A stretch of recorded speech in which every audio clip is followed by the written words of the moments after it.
Okay, the really interesting part is that I had that on mute. Hi. So you're probably watching going, okay, we can't hear anything, but she's wearing something weird. So to recap, hello, this is Dr. Ayleen with Medicine Walk with Dr. Ayleen. And today, our discussion is when we don't get what we expect. And that's why I called this particular program, Waiter, This Isn't What I Ordered. Now, I left my hat at home, and I realized that when I got to the very bottom of the mountain, and it was not practical for me to go back. So I had to think, all right, it's not worth it to me to drive all the way back up to the mountain to go get the hat. But I'm used to wearing a hat. I like wearing hats.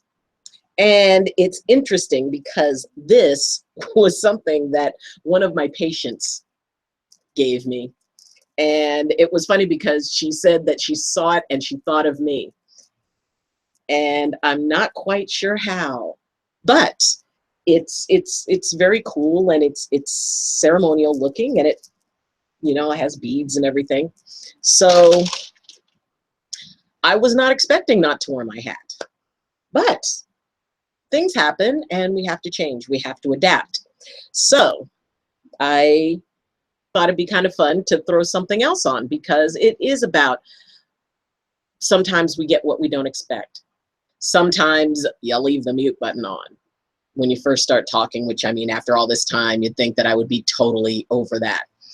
But we still get stuff sometimes that takes us by surprise. There is a saying that talks about stress is the gap between the way we want the world and the way the world is. And that can, be really challenging. And especially when the way the world is becomes something that's very serious and very hard and can create a lot of fear. And, if you're going through that right now, I'm sorry. And know that my heart and my thoughts are with you, and I hope everything works out really well. So, life happens, and we can say, well, turn that frown upside down, or, well, if you just do this one thing, or make this vision board, or manifest, or change your thoughts. I mean, all those are wonderful things, and they do help. I believe in that. I believe in positive affirmations. I believe in, prayer. I absolutely believe in prayer. I believe in, focusing your mind on what you want, and understand that sometimes we're not going to get what we want right when we want it. We usually end up getting what we need, and that can be the hard part of learning how to accept that gap.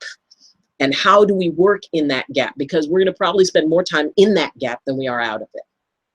There's going to be more times that there's going to be a space between what we want and how we feel the world should be, and the way the world is, at least the way the world is in that moment. And it kind of struck me, the idea of, well, this isn't what I ordered. Because most often when, if you're in a restaurant, and I'm sure that everybody has had that opportunity where the plate comes and it's like, nope, I asked for no cheese, and, I wanted fries instead of a baked potato. Now, when that moment comes, we normally have a choice. We can complain, we can rail at the waiter or waitress, or we can, as many of us probably do, it's like, well, no, that's okay, I'll just have this. Or we can say, very nicely, excuse me, but what I ordered was this particular thing. I wanted the French fries and not the baked potato. Usually, if it's said in a nice way, it's, oh, okay, oh, I'm sorry, I'll go and get this. And yeah, it doesn't have to be a big thing. And yet it can build up a lot of emotion, because you get into that place, wow, I'm going to have to tell this person, one, that they did something wrong, and two, that I don't accept this. Okay. If you order your food and it ends up, you wait forever for it, and by the time it gets to you, it's cold. You have every right to say, you know what? I know this is not okay. And it's not about, you don't have to shoot the messenger. And, that person is just trying to get the food out. And if the order got wrong, they've got a lot that they've got to deal with. And you can come from that place of compassion. I've worked in customer service. I've worked in situations where, it's like, honest, it wasn't my fault. This is just what they handed me. So, you can be kind, and you can still say, no, I would like what I ordered. I would like what I wanted. And you may have to wait an extra little bit for it, but more than likely, you can negotiate a little bit less on the bill, and, you can be able to figure that out. But the idea that when we're faced with a moment that, no, we're not getting what we asked for, that can be a very powerful moment, because it does go into that place of deciding how we want to respond to it. If every time you're faced with something that you didn't expect, that you didn't want, and yet you kind of passively go, well, that's okay. It's like, well, I was supposed to pick you up at the airport, but I forgot. Well, that's okay. No, it's not okay. I mean, you don't have to, like, choke them or something, but you can say, you know what, I was really counting on you, and I would have appreciated it if you could not make it, that you would give me a call, and that you could tell me so I can go and, figure out what I needed to do, or, take a bus or whatever. Common courtesy is a reasonable thing to expect. And if you're in a situation where someone has made an agreement with you and you're counting on that agreement, and they don't make the agreement, you don't have to say that's okay, because it's not. It's not okay, and that needs to be acknowledged. When we're in that gap between where we want the world the way we want it to be, and the world the way it is, part of it is also taking a look at what are my expectations, and which expectations that I had are not being met. And then you can go deeper and, kind of ask the question, why did I have that expectation? And one of the main things that I encounter a lot is, when people come to me and talk about, issues in either a relationship, or they're talking about a problem with somebody, they'll talk about, it's like, well, and they did this and it really upset me, and I'm having a hard time with that. And if I ask, oh, well, what did they say when you talked to them about it? Well, I didn't. It's like, well, if they don't know that they upset you to the point that they upset you, it's kind of fair at least to let them know why you're upset. And they should be able to know, they should be able to see. And it's like, not everybody is that perceptive all the time. And one of the ways that we can, deal with that gap, world the way we want it, world the way it is, we can narrow that gap by having expectations that are reasonable expectations. I will not expect people, if I'm in a bad mood, to automatically know I'm in a bad mood. I will not expect that they will stop what they're doing and, okay, well, what's going on with you? I can't expect that, because people have a lot of stuff going on sometimes. There are times when I have a lot of stuff going on, and maybe, I don't notice. And somebody says, hey, I was going through something, and, I figured, you would say something. And, it's like, well, I'm sorry. I was going through something too, and no, I was not as attentive as I could have been. And that's not a good thing. It's not a bad thing. It's just a simple fact of what was going on. And it's kind of a bummer when our expectations aren't met. because we like having our expectations met, because we like being able to feel like that part of the story is under control. If things happen the way we expect them to, then we're okay. And it makes it a lot easier to move through life when things happen the way you figure they're going to. And life doesn't usually work that way. Most of the time, it doesn't work that way. We find ourselves in the gap. It can be a very scary thing. It can be a very uncomfortable thing because, yeah, I mean, I don't think my expectations of the world around me are that unreasonable. You know, have some nice weather, not have my car break down, be able to get to and from where I need to be and do the things I need to do and not have anything impede me. And then life happens. You come out and your tire's flat. You forget that you needed to put gas in and you run out of gas. The appointment that you hauled butt to make it to, the other person forgot and you're left sitting there. There are always things that happen that take us out of the world the way we want it to be and slide us into the world the way it is. And it's okay to do everything we can to encourage the world to be the way we would like it to be. Now, if we're going to hang out here, if we're going to focus on the world the way we want it to be, then that's going to take some work because it's not going to do it on its own. We're going to have to, you know, put that effort into it for the world to be the way we want it to be.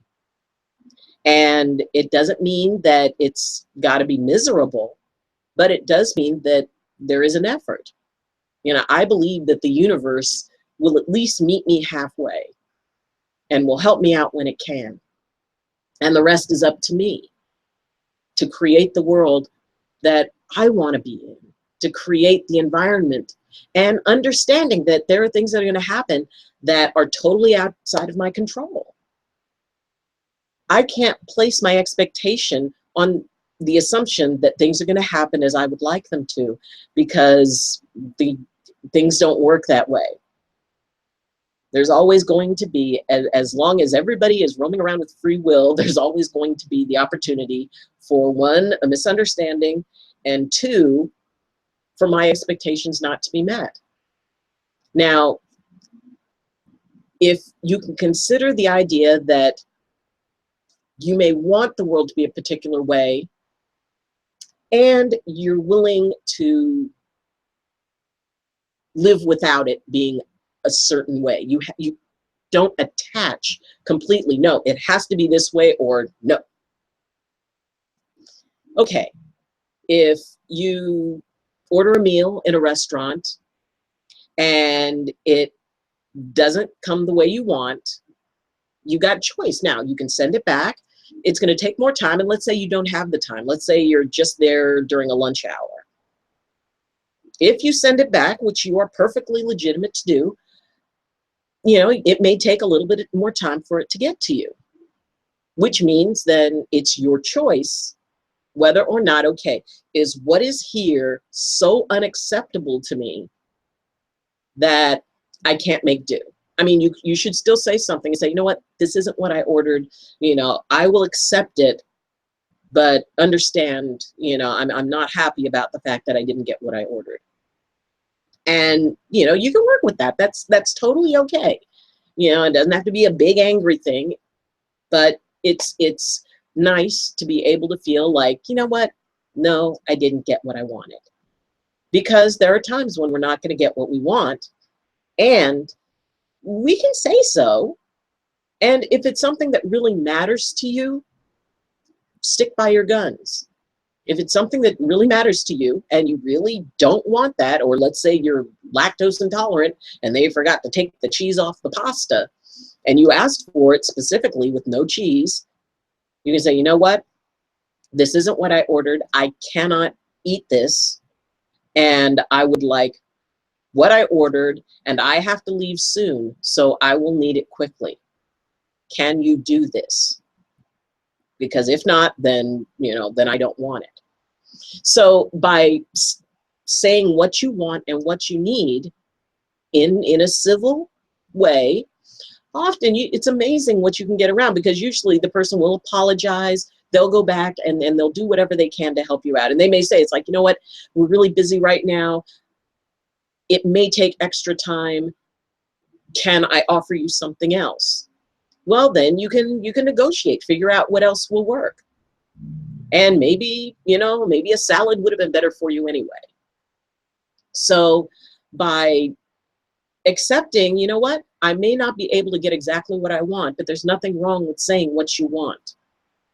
Because if you don't say it at all, nobody's going to know. If you just sit there and it's like, you're going to spend the whole meal, oh, that's not what you wanted. And when the waitress comes by or the waiter comes by and you say, oh, well, how is it? And you go, fine. That's not going to help you, and it's not going to help anybody else, and nobody else is going to learn anything from it.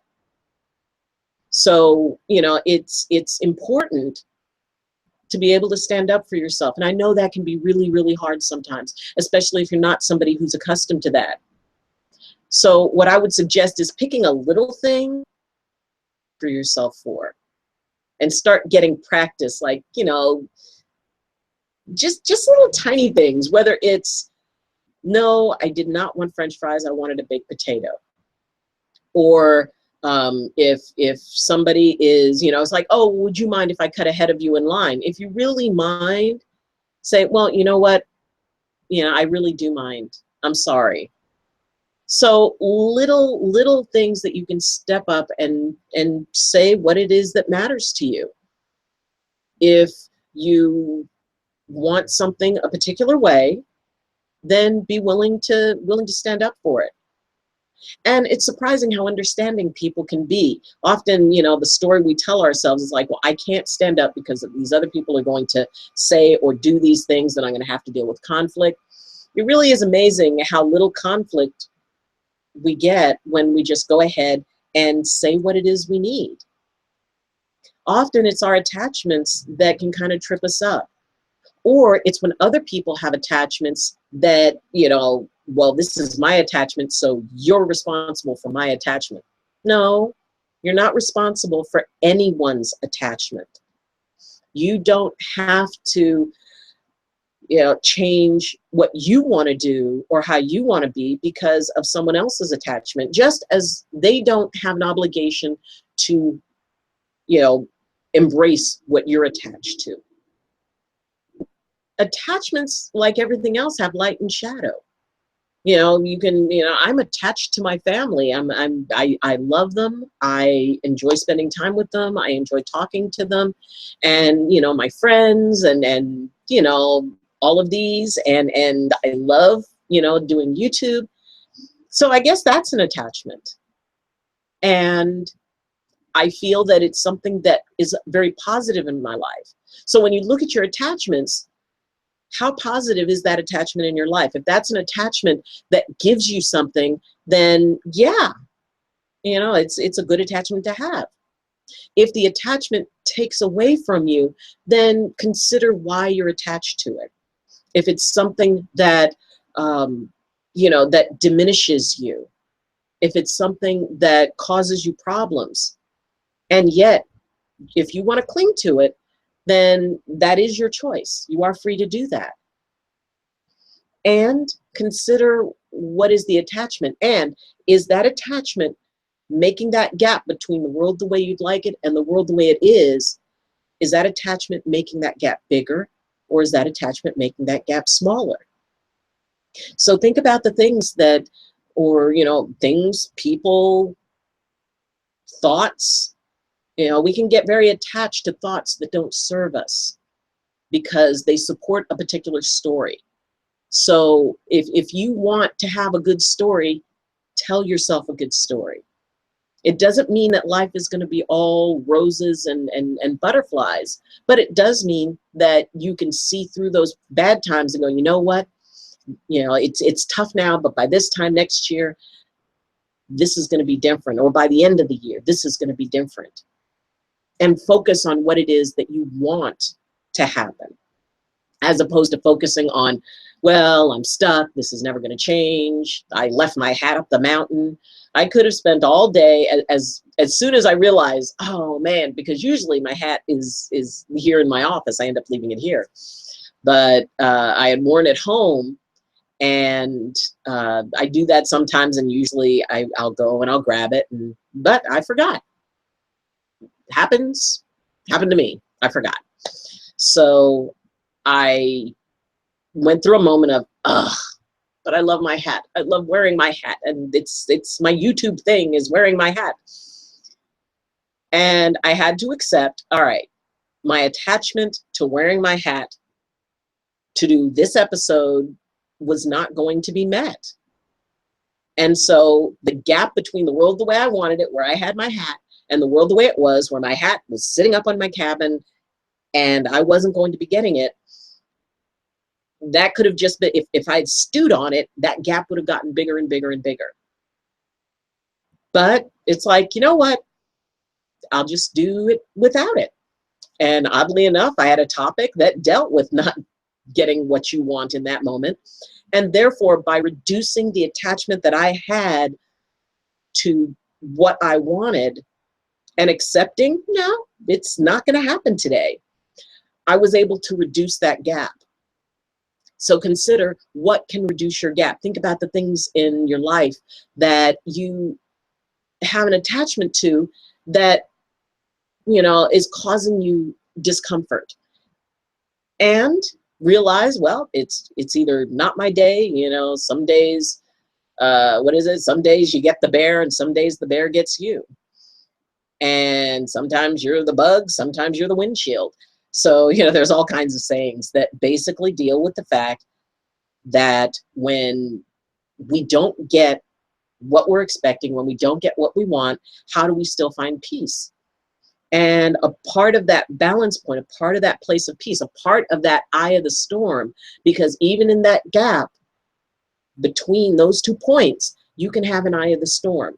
You can say, well, that's okay. You know, I'll wear it next time. It's all right. It's not a big deal. And letting go of the fact that it wasn't what I wanted it to be. Because, you know, next week I'll be wearing the hat again, or maybe I won't. But that doesn't change. It doesn't change my connection with you that I'm not wearing a hat. It doesn't change anything other than the fact that I'm not wearing a hat. And that's all it has to mean. It doesn't have to mean, oh man, I'm getting too scatterbrained and I really should have paid more attention or whatever. You know, it doesn't have to mean anything. All it means is that I'm not wearing my hat. And that's okay. Because as long as I don't make it important, it isn't. If the waiter or waitress brings me something, it's like, well, it's not what I ordered, but actually that looks really good. Okay, I can live with that. So consider what it is you're attached to and consider whether or not that attachment serves you. And if it doesn't, think maybe, you know what? We can lower this gap and be able to bring it into a place of peace by not getting too wrapped up in the fact that there's a distance between the two.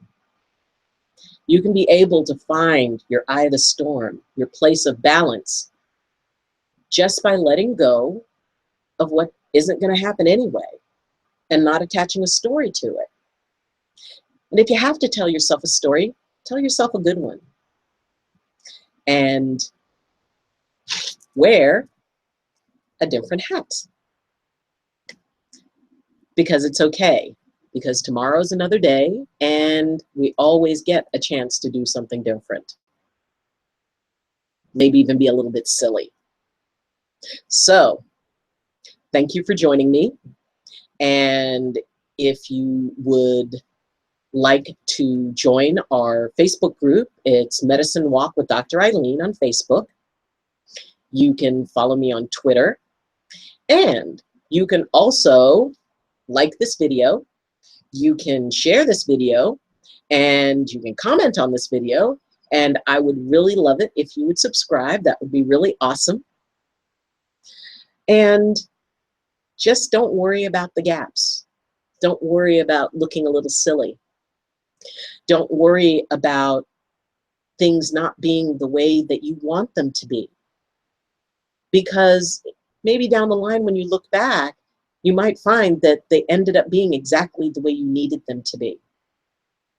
You may find that that gap between the world the way you want it to be and the world the way it is not such a bad place, because that's where we learn stuff. That's where the excitement happens. That's where we're challenged, and that's where we grow.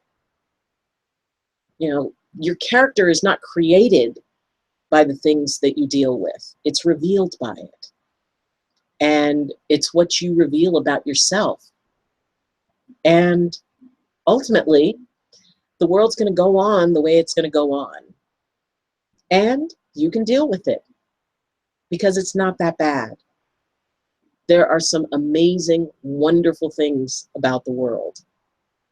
And there are some amazing, wonderful things about sometimes being willing to wear a different hat,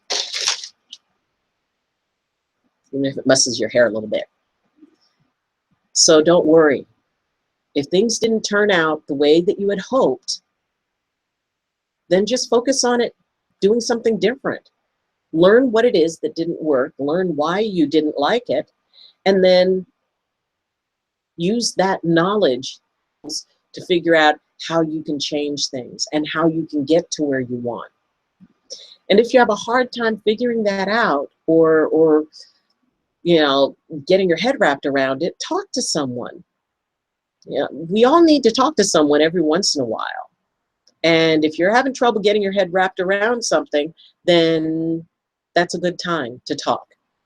You can leave me a comment, and I check the comments. So if you leave me a comment, if you have a question about it, I'll answer it, and I'll give you the best input I can, and maybe a perspective that you hadn't thought about or you hadn't considered. But honestly, give yourself a chance. More than likely, you're a lot wiser than you think you are. You're a lot more capable than you think you are. And you're a lot more flexible than maybe you think you are. You can go without your hat, or if you left your cell phone at home, don't worry about it. It'll be there when you're waiting, when you get there. Don't create a story around not having your expectations met, because ultimately, well, one story can stack on top of another, and it makes that gap a much harder place. The gap is only as powerful or as significant as you allow it to be. And when it all comes down to it, tomorrow's another day, and you'll remember your hat or your cell phone or whatever it is that you didn't get. We all end up getting told no sometimes by the universe, but that doesn't mean it's always going to be no. So go out there and look at your attachments, because that gap can actually be a pretty cool place. It doesn't have to be stress. It doesn't have to lead to anxiety for you. All you have to do is change the story around it and stand your ground on what you need to stand your ground on, and flow with what you need to flow with. It's all good. So until next time, I wish you balance. I wish you blessings. I wish you beaded hats, because honestly, these are fun. And as always, from my heart to yours. Love you. Bye-bye.